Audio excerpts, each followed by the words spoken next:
He can sell ice to an Eskimo. He's very, very dangerous. Thankfully, he doesn't do any criminality anymore, because if he did, then the world would be in absolute jeopardy. If you guys know anything about me at all, then you know that I love Cox. Not that kind of Cox. Matthew Cox of the True Crime Podcast. Matthew Cox is incredible. He's incredible. This man was locked away in prison. He got out, reestablished his life, and now has a fantastic audience on YouTube. He creates amazing content. His podcast is incredible. I love it. I love the fact that he's open, honest, vulnerable. He's a very, very intelligent man. This man is very intelligent. He found a way to beat our housing industry. He would basically create synthetic identities in order to get a hold of mortgages, and then he would take out loans on those mortgages. He would siphon all the money into a bank account, and he would flee on to the next town. He made Ybor City one of the most rising places, I guess you could say, to live back in the early 2000s, Ybor City in Florida. And it was based on nothing more than the fact that he had scammed and conned so many different people within that area that he boosted up their housing market. It was one of the most rising and upcoming places to live, and it was all due to Matthew Cox and his scam, his elaborate scheme. He was very, very good at what he did, and I didn't know him back then, but I must say that if he's anything like he is now, then he can sell ice to an Eskimo. He's very, very dangerous. Thankfully, he doesn't do any criminality anymore, because if he did, then the world would be in absolute jeopardy, because this man is very talented. It's very rare that you get someone that is intelligent and decides to commit crime. That's not in politics. Someone that gets away with something simply because they exploit an industry that has gaps within its rules and regulations, and they find a way around that. And they do it in such a strategic way that they will never be captured. So why was this man captured? Because of love. Because of love, there's always a bitch. There's always a chick somewhere that fucks things up, that can't keep her mouth shut. That is why this man got caught. This man had the perfect plan. He had the perfect idea. He exposed the fact that you right now can create a synthetic identity by calling up your local or federal, technically, Social Security office and saying that you have a child that was born with a midwife and you need a Social Security number issued to them. They will then give you that social. You can then take that social, open credit cards in that person that doesn't exist name, technically. They don't exist. All you need is to print out a fake birth certificate and shot records, and that is as easy as having Photoshop in a printer, because they don't look identical. They're all different. All birth certificates are different, and that within itself is crazy to me.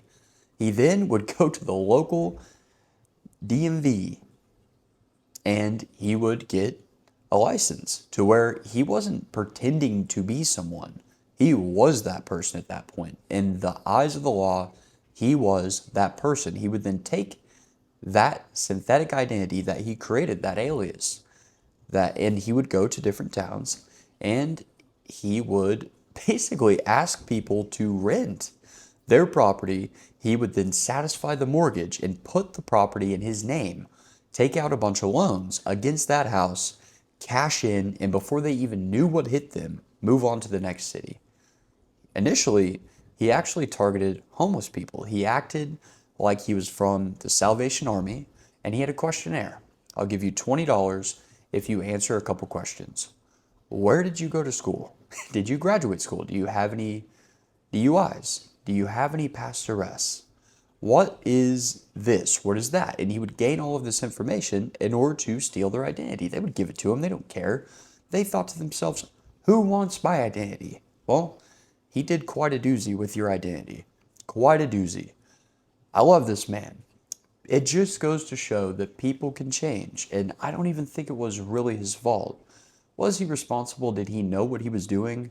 Yeah, but he exploited a system that was corrupt to begin with. And it had so many holes in it. It had so many holes, it was begging to be exploited. And if you find someone that's very intelligent and has the wherewithal and the knowledge in order to exploit that system, then you get a person like Matthew Cox. Now that he's out of prison, he's a totally different person. He's reformed, he's realized what he did, and I think it really, really bothered him. I think it truly did, and even if he is selfish, and I'm not sure that he is, the time that he wasted in prison wasn't worth it for him. He mentions it numerous times. He missed out on everything.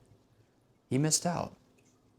His story's incredible. You should really, really watch his podcast. And if you love Lex Fridman or know about him, you should look up the Lex Fridman podcast. It is like fucking 5 hours long, but it's incredible. He needs to be on Joe Rogan. He absolutely needs to be on Joe Rogan. He is kind of like the Wolf of Wall Street, but for finance. And unlike Jordan Belfort, or instead of finance, I guess, within like the housing market crash of 2008, but instead of being a swindler and a scam artist and a con man, when he got out, he changed it, and he now has an amazing podcast. Now, Jordan Belfort's kind of a fuck. He is kind of a fuck. I don't know if he actually interviewed him or not. I think he supposedly was supposed to interview him. He never did. But this man is the real deal Holyfield. And he's open and he's honest, and he tells you exactly what was going through his mind in a way that makes sense to me. And I just have to say that I think that he is truly sorry for what he did. He's open, he's honest, and he's changed his life around, and now he's doing fantastic things. He always talks about how it's a shame that he fucked his life and he had to restart in his 50s, all for something he did,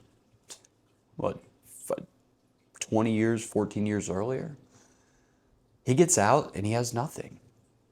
He talks about how when he was in prison, he knew that he would start off at nothing.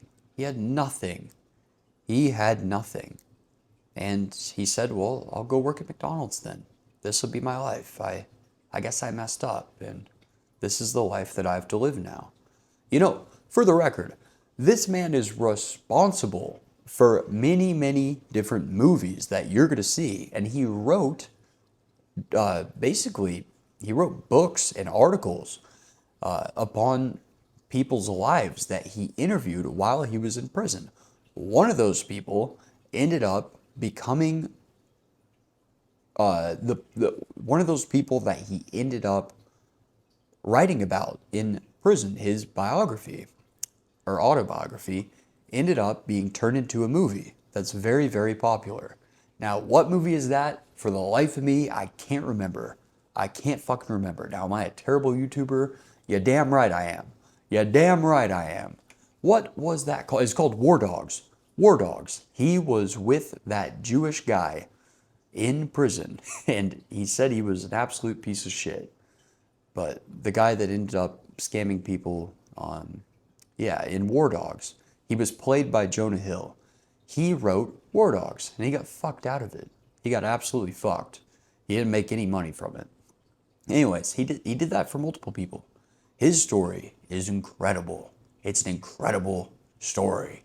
And he has a book. It's called The Shark in the Housing Market. And it's an incredible book. It's incredible. You can buy an autographed copy online right now for $25. It's like ridiculous. Why are we not doing that? This man's going to be an absolute superstar when his movie is made. And it will be made because his audience has grown tremendously.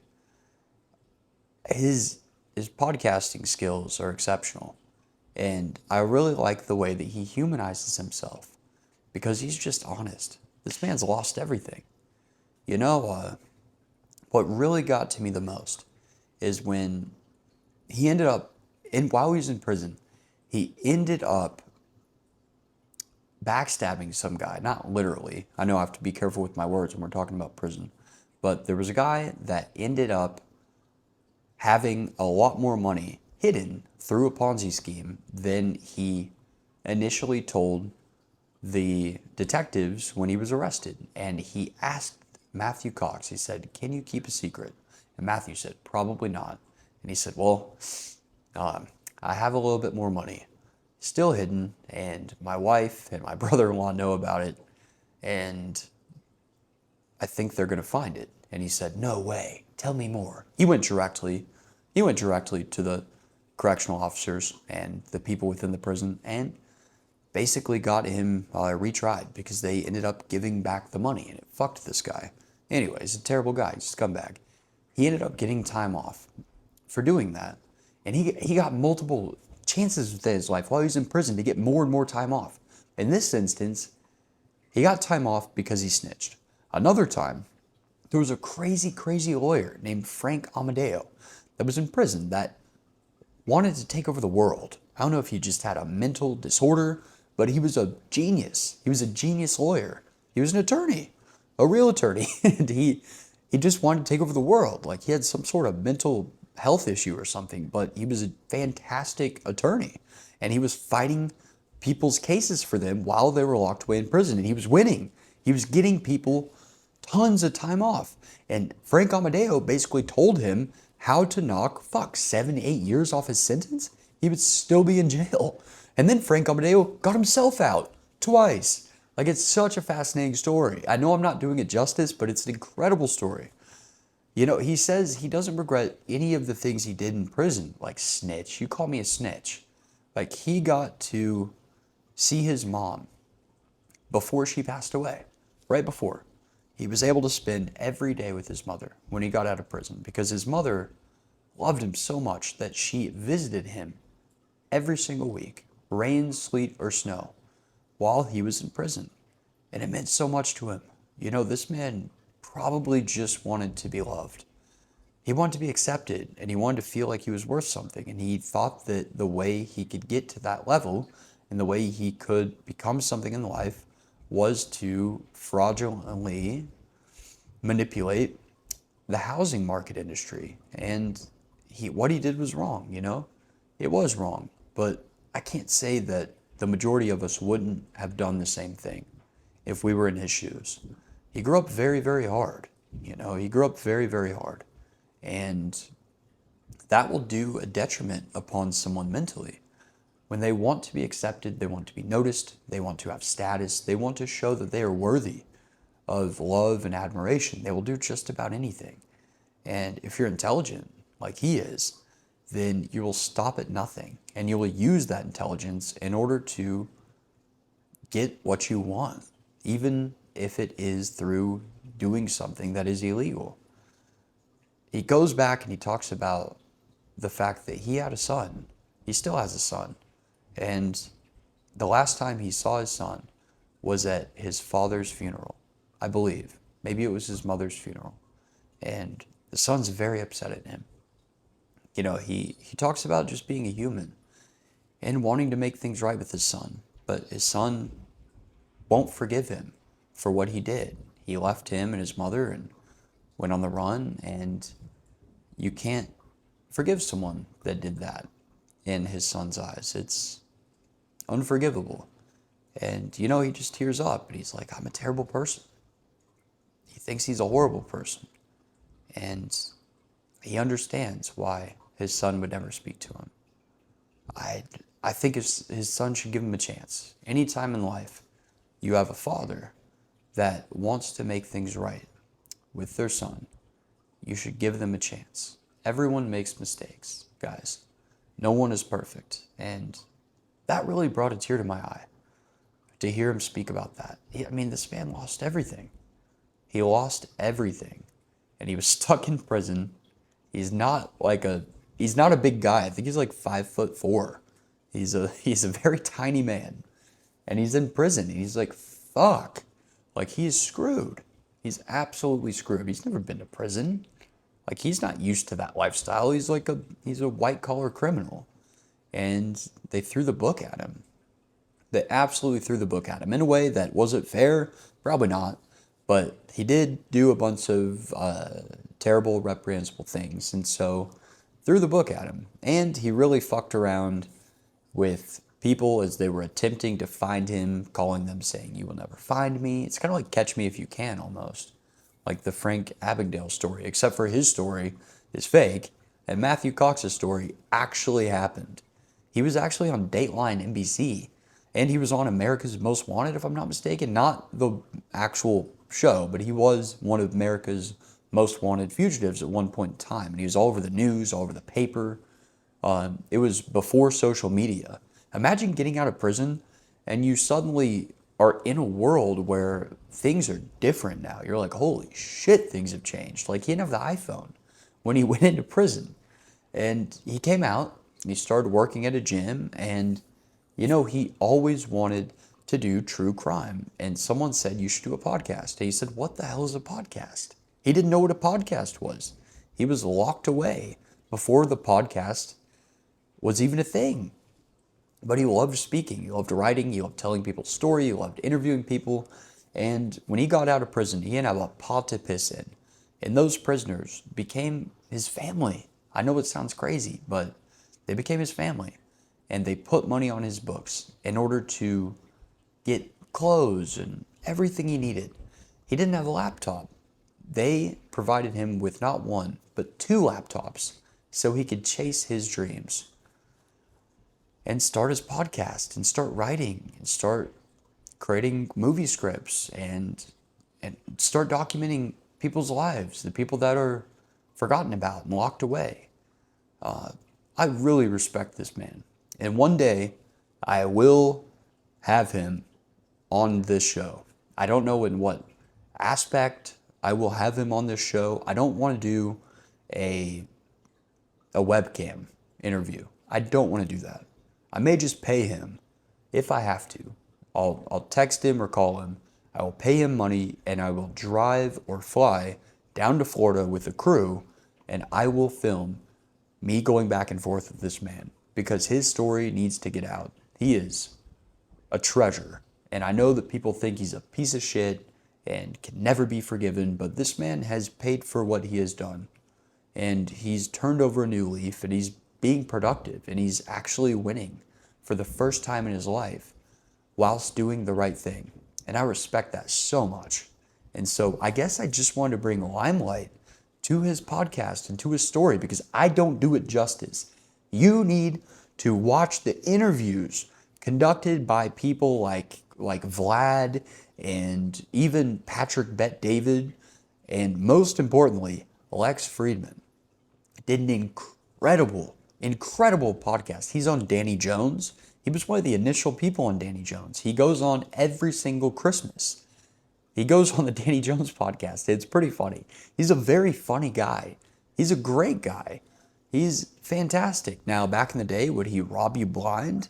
Would he take everything you own and change your identity 7 times until you didn't know which way was up and which way was down? Yeah, he would have. But now he has turned over a new leaf, and he's a fantastic person. I just have to say, I am so happy for this man because some people in life deserve a second chance. If you believe that people in life deserve a second chance, like I do, then make sure that you comment down below and make sure you subscribe. Subscribe to my channel, please. I'm out here trying to shed light on stories and on people that I find important and I find interesting and that I want to bring a spotlight to. And Matthew Cox is that guy. When you watch, don't judge him based on me. Go watch his Danny Jones podcast or his Lex Friedman interview. And I guarantee you, you will be a fan of Cox. You will also love Cox like I do. So thank you very much for watching. And I just had to tell you guys that this man is incredible. And whenever I see something like this, I have to say, kudos to you, and I respect it. And I want to share it with the world so you can get more recognition and more notoriety because you are incredible, dude. You're doing an incredible job. And you shouldn't be judged on something you did a long fucking time ago. If you're a changed man, then we should let it go. And I think we have. You have to tell society who you are. And you can redefine yourself, but it will just take time.